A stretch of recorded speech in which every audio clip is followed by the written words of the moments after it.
Good morning, everyone. My name is Luke Friesen, and today I am here to talk to you about writing, the educational catalyst. Yes, I did choose a very vague and ominous title on purpose. Okay, so, ooh, whoa. All right, so who am I? Cliff Notes edition. I am a senior at Renaissance High School, much like the wonderful presenters before me. I am a student in the IBDP program, which stands for International Baccalaureate Diploma Program. To summarize, because this does become relevant later, there are 6 core classes you take in the IB program, and each class has an IA or an internal assessment. 4 of those 6 IAs are written papers. I am a consultant at the Scribe Writing Center in Idaho, and I aim to become a future English teacher. I have also been the unfortunate participant in many of these lectures that have bored me nearly to, if not completely, to sleep. So I will do my best to keep this somewhat exciting. Okay, so can anyone tell me what this picture is?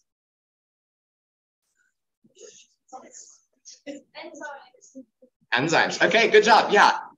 Okay, so this is an enzyme, and then the little hexagons and octagons are substrates. So enzymes, their purpose is to catalyze a reaction. Those of you who aren't familiar with the idea of the catalyzing, I will show you on the next slide. But this is a graph of a catalyzed reaction. So think of it like this. You are expending a certain amount of energy. In this instance, the energy is what it takes to reach comprehension in your given subject. So without a catalyst, you can see there's a lot of energy that has to go into understanding a concept or a process. Now, with a catalyst, you are reaching the same goal with the same quality, but you are doing it with less, I wouldn't necessarily say work, but in a way that requires you to expend less energy, leaves you a little less burnt out and a little more understanding of the next subject. But for those of you who are not my most math or scientifically inclined friends, think of it like this. These are stairs, of which I've had to use a copious amount in this college building. And then on the right, you'll see escalators. This is a very easy way to look at the idea of a catalyst. Both of these are taking you from point A to point B. The difference is how much effort is expended in the process. If you've ever actively walked up an escalator while going on it, you realize it feels a little bit like gliding. You're still stepping, you are still exerting force, but a lot less is required to get to your end result. This is what writing does in education, aiming to make people be able to reach a higher level understanding through a process different than that of, for example, math, which would be equations and practice. Not everyone comprehends information the same way. So, how many of you are consultants in the room or tutors? Okay, and how many of you teachers? Amazing. And then how many of you have some kind of managerial position for your center? So, out of all of you, you have been entangled with the idea of writing as a structure in learning. So how many of you have, at some point in your career, written a paper that stuck around in your brain, or maybe several, one that you just distinctly remember more so than others? And keep your hand raised if that paper was on a subject that was particularly difficult. And there's the point. So writing ingrains in your brain information in a way different than many other learning processes. It requires you to have an extended relationship with the information that you're interacting with, going through the writing process, creating your thesis, your conclusion, your points, doing your research. These are all components which are essential to a high-level understanding. But studies show that most often people have a higher recognizance with writing than they do other forms of education. That's why we call it the educational catalyst, not just because it theoretically takes less energy, but because you can see that you are able to change the way that you understand information while understanding it for a longer period of time. For example, how do you feel about math?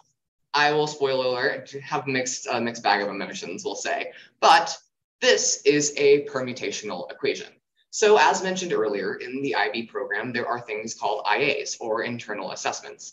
Now, the basis for the math internal assessment is that you do a paper on some kind of math subject that is either on par with the level you are already engaging with, but does not have to be part of your course curriculum. So at no point during math analysis in IB do we cover permutations. So at one point when I was preparing myself for what I wanted to write, I said, I want to teach myself a concept and I want to try to do it through the process of writing a paper. So let's see here. This is a very large number. To give you a rough estimate, that's about 30 billion, give or take a couple 100 million. To give you a gauge for perspective, the Milky Way is conservatively estimated to have about 100 billion stars. So that's almost a third of the Milky Way. This number is also the average number of combinations for the American 16-digit credit card. This is what I wrote my math IA on. Following a tedious interaction with a scammer that got access to my bank account, I became pretty curious about how easy it was to get access to this kind of information, especially through a lens as critical and academic as math. So when I sat down to write this paper, I not only began to engage with a concept of which I had no understanding, but I got to tell a story of how I came to understand a tedious and difficult concept, something that I did not think was possible. I never thought that writing existed in a mathematical sense, and if it did, I certainly thought it wasn't something that I was going to enjoy. Not only was I proved wrong, but I scored pretty well, if I do say so myself, on this paper. So, students who process course material through writing retain information longer, improve critical thinking skills, and become more nuanced readers and writers. The more writing done in a course, the more the student engages with the material in the course. This is from the University of New York's website. So we can see the idea here is writing is ingraining that information in your brain, but there's a very distinct difference in the way that the status quo views writing, where we think it's acceptable and where it is encouraged and advertised versus where it is shied away from in fear of, we can say, messing up or not understanding or underperforming. As someone who has no intention of going into a field that has anything to do with mathematics or STEM, I always worried that putting writing into a place where I felt uncomfortable was going to make me lose my love for writing. But it did quite the opposite. It instead entangled the love that I had for writing with a subject that I had a mixed bag of emotions for. Not only that, but it is capable of allowing people to understand and critically influence their comprehension of a class. So let's give a contemporary example. A Humanistic Rationale for Technical Writing by Carolyn R. Miller, a member of the National Council of Teachers of English.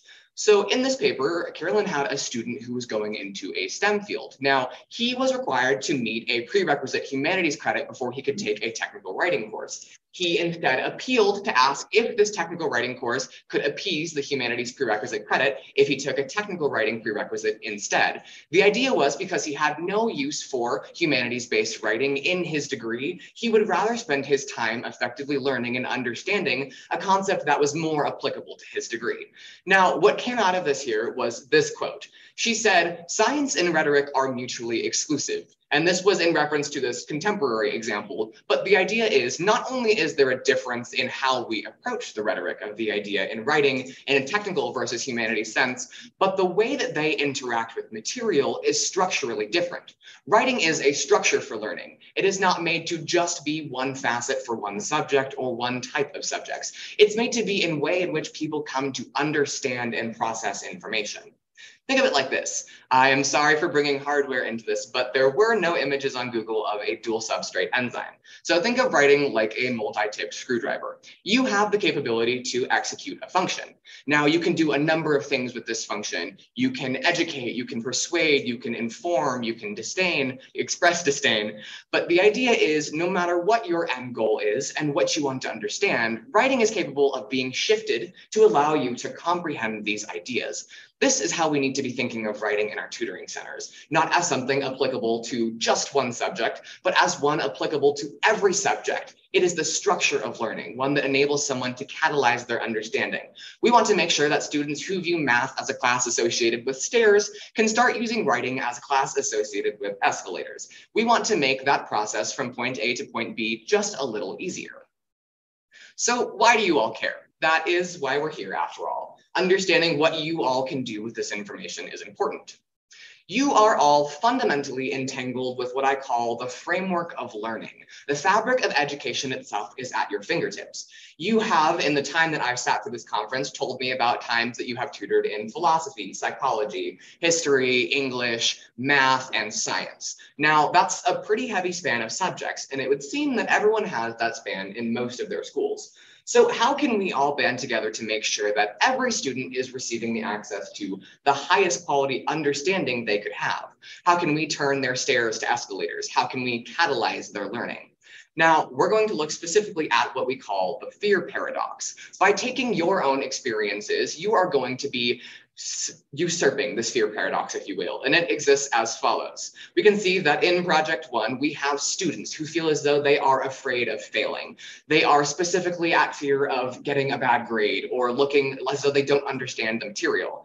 Now, in number two, you can see this is going to be an example of a teacher who is afraid of engaging with a new kind of assignment.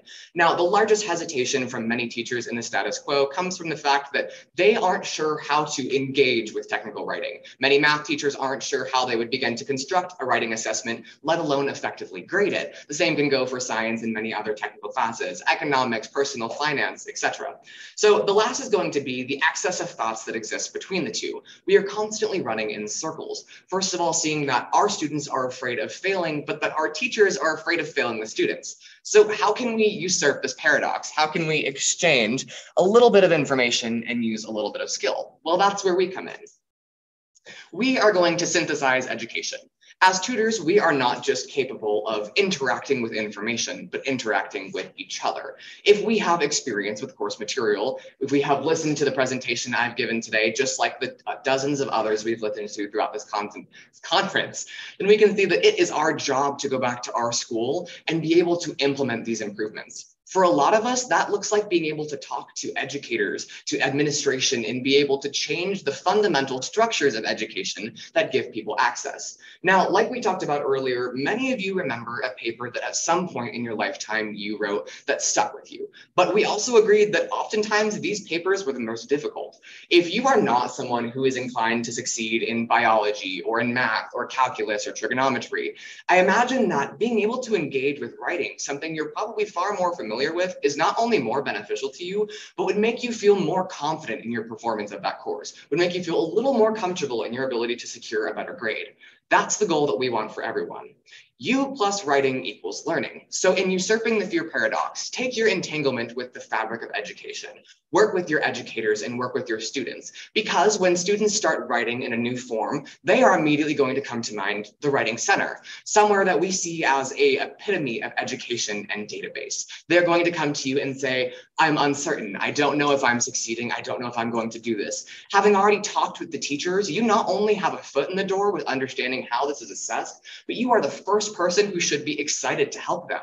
This moment, that change where they seek you out for a new reason, for a new form of education, through that structure of writing that you know all too well, those are the pinnacle moments of tutoring. The ability to change the way someone views the ability to be educated, the opportunity to improve someone's access to success. So by synthesizing education, by viewing writing as the educational catalyst, or by turning our stairs into escalators, we are aiming to help tutors understand their role, not just as tutors and in the writing center, but in making sure that every student has access to education. This year's theme at SWCA is writing at the center, and I want to take a little bit of a play on words on that.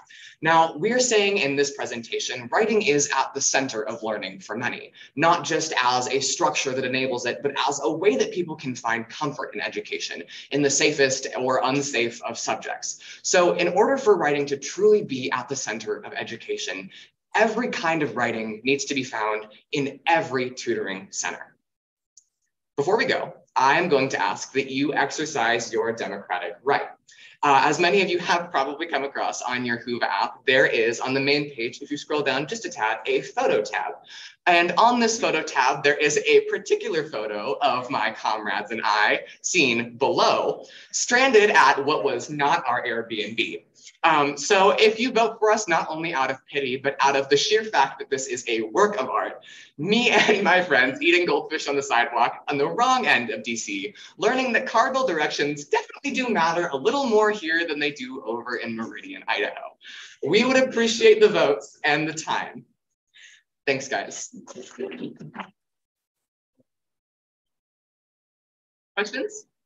So I think that understanding writing as just a versatile tool, not specific to a subject, is that first step in knowing that we aren't limited by what we consider the age-old structures of English. So that 5-paragraph essay and those rigid rubrics. Obviously, it's largely up to teacher preference, but that's a lot of where we come in because we are people who teachers view as having maybe a little more clout with the idea of education. We can come in to say, hey, I've consulted on enough of these 5-paragraph essays to know that students feel like they aren't capable of of expressing themselves to the fullest extent. I understand that you have a certain set of limitations to work within. You only want to read so much writing. You want to make sure that they can work in a confined space. So coming to a compromise in education and then using writing as kind of the mid-ground of that compromise. So changing what the composition of the structure is, that's like what the synthesizing education point is about, is being willing to sit down with those people who are like your teachers or who are attached to the idea of education and use your experience, which is more experience than a tutor, to kind of improve that for everyone.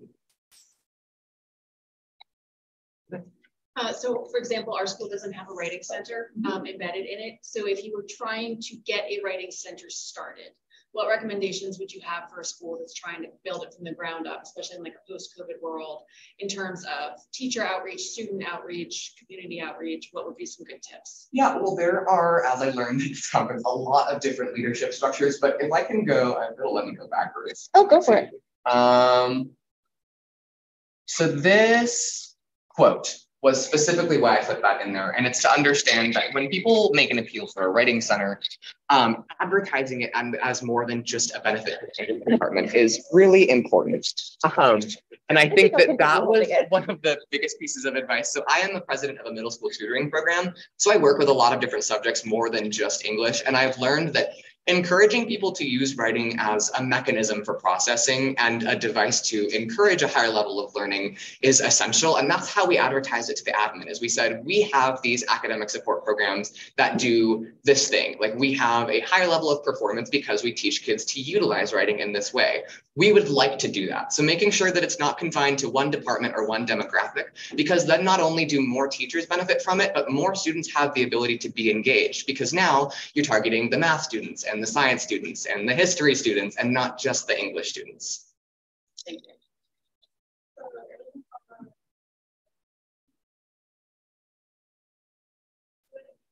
Get in, get out, and have to fix everything for them. It's not actually what to do. How do you make that a better process? So one of the, I guess I'll repeat the question. Yeah, so it was asked, students come in and they're often feeling forced. They don't want to be there. They want to get in, get out. How can we amend that? One of the things that's nice about making writing a little more challenging and a little out of people's comfort zone is the kids who still want to succeed, even if they are just forced to be there, are going to be more inclined to engage with the advice you have to give because you have experience. Students more often than not don't want to fail. So creating that incentive for success and then painting a writing center as the access to that success is really, really essential in making sure that not only can students appreciate the time they have with you, but making sure they actually leave with implementing that advice. Because if they really don't want to be there, then odds are if you can give them the kind of advice they can use to avoid having to come back, they're going to appreciate that and they're going to walk away with it. And this might need to be our final question. And I don't know if you want to see if anyone said it.